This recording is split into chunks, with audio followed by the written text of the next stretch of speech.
is the philanthropist Daniel Rose.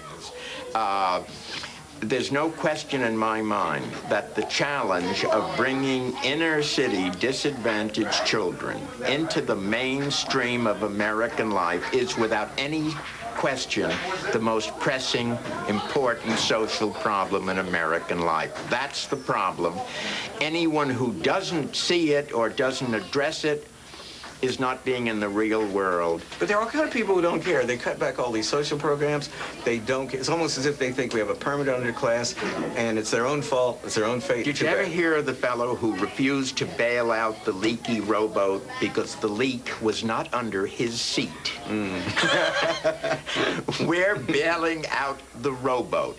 Everybody. I tell our kids, if a smart inner-city kid goes bad, and he goes to prison, it'll cost him, the city, the public, $60,000 a year to support him. And our goal is to turn these kids into lawyers who make a couple of $100,000 a year and pay $60,000 in taxes. I tell my arch-conservative friends, our goal is to take a $60,000 tax eater and turn him into a $60,000 a year taxpayer. What is the responsibility, do you think, of those of us within the African-American community who have made it? To continue to be an example for them and to be a role model, but not just a black role model in that stereotypical sense, but a role model of what you can achieve if you are willing to work for it.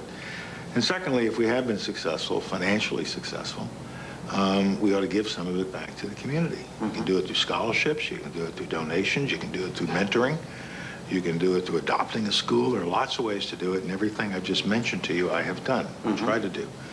Now, you don't have to scream and shout about it, but just get it done. Reach back and help these youngsters who are coming along.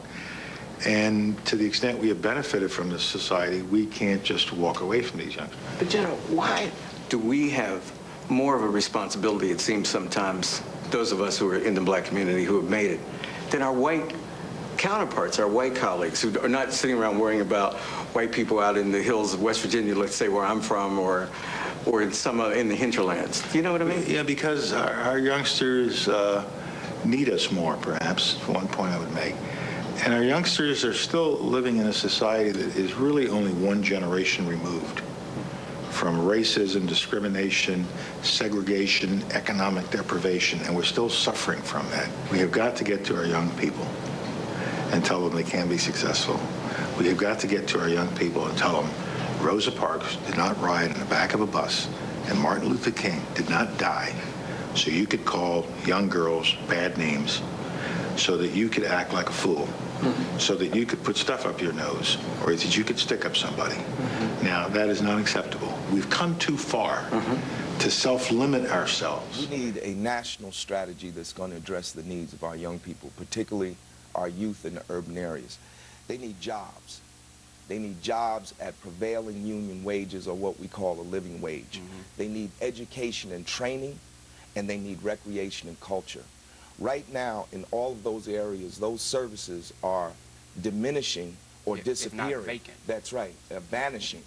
And a lot of the crime that we're experiencing today is the direct result of the increasing levels of deprivation and misery in our community, compounded by the influx of drugs into our community. Everybody try to survive like everybody else. You gotta eat. This is hard to get jobs out of everything. You gotta do what you gotta do, you feel me? If you gotta hustle to get it, that's how you gotta get it. Every teenager or young male is not gang-banging or selling drugs or looking to hurt somebody. Most of the things that take place is due to a lack of opportunity.